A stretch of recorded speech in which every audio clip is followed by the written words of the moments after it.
this is Jim again with Perfect Fitting Shoes, continuing my documentary telling you about my journey on how I learned how to make shoes and the trials and tribulations I had to go through to get to this point now where I am ready to offer my collection, the Matrix collection, to the buying public through our Kickstarter campaign.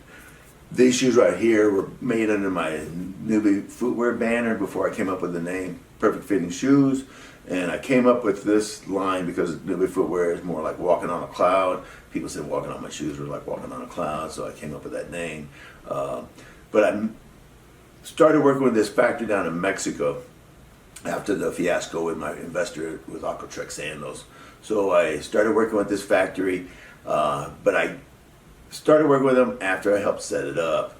Initially, I was introduced to a guy by the name of Don Lamson, who was hired by Bob Shea, the owner of Surefoot, who has a large presence in the ski industry, making ski boots, and they sell a lot of custom-made insoles or orthotics using the Amfit proprietary technology to make those removable insoles for the boots to give their customers a better fitting product.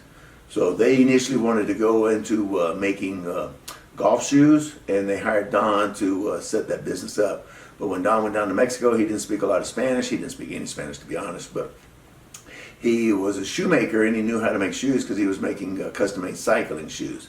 So when this project came up, he went down to Mexico, had some problems, hooked up with a guy by the name Jim Brewer, I think was his name. I never met the guy, but apparently he hoodwinked him and stole some money from him and left them high and dry where they really needed some help. So I got involved, helped out Don, and got their business going. He hired me to run the operations down in Mexico while he could come up here to the United States, continue working up here as he needed, and then we'd go back down to Mexico to oversee some things as he needed to go down there. Ultimately, the owner of the company, Bob Shea, found out that I was working down there full time. He didn't like having two gringos in Mexico working for him, so he fired me, and a couple months later their business went down. So that tells you a little bit about how involved I was and how important I was. But before it went down, I was working with them to make these shoes on my own. Now, those golf shoes were super expensive.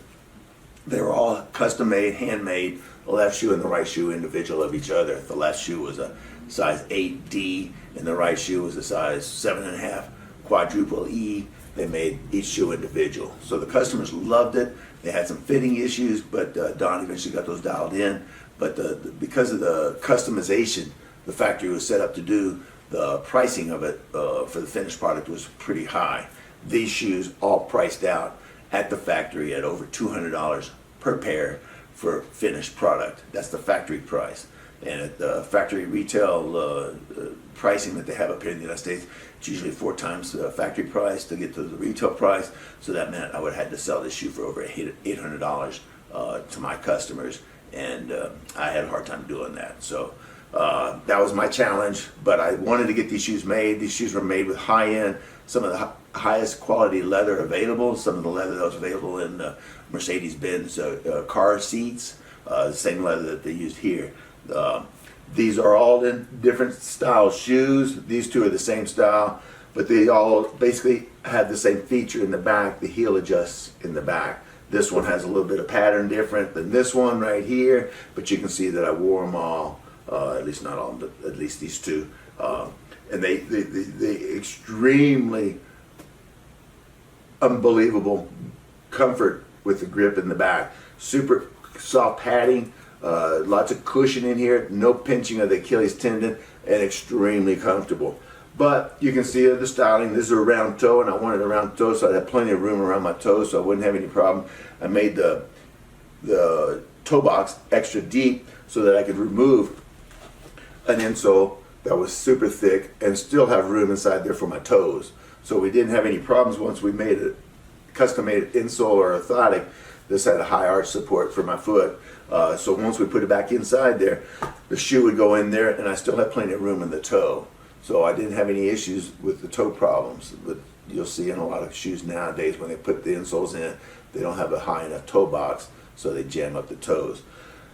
These shoes, you can see these are done on leather bottoms.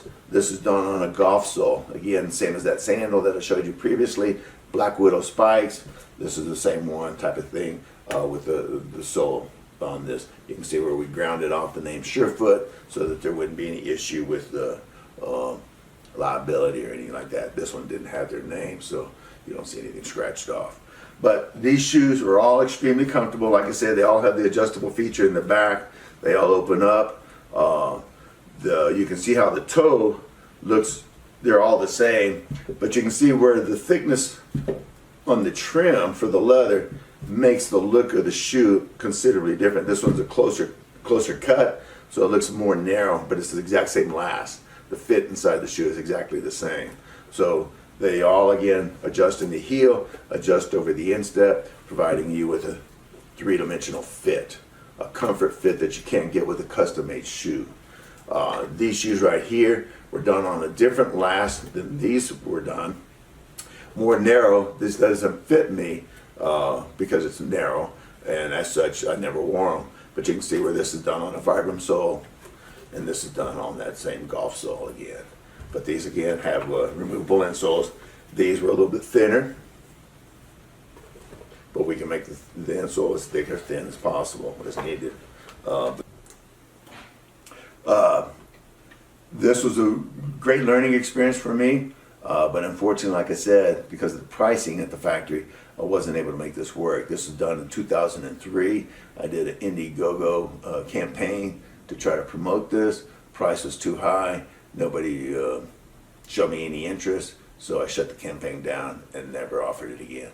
This was right before the internet took off, and didn't have a whole lot of working understanding on how to market as well through the internet, and it just wasn't as established as it is today. There wasn't any Kickstarter campaign. Actually, there was Kickstarter, but I just didn't get it going. I was living in Mexico, didn't have a whole lot of assistance up here in the United States, so it was a little bit tough for me to get the campaign launched, which is why I'm working as hard as I am now to make sure that this campaign we offer for the Matrix collection is a success. So thank you very much for tuning in, watching these videos. I look forward to seeing you again, and I look forward to sharing more information with you so that you have confidence that when you buy our Matrix collection, you know you're getting a solid product for your money.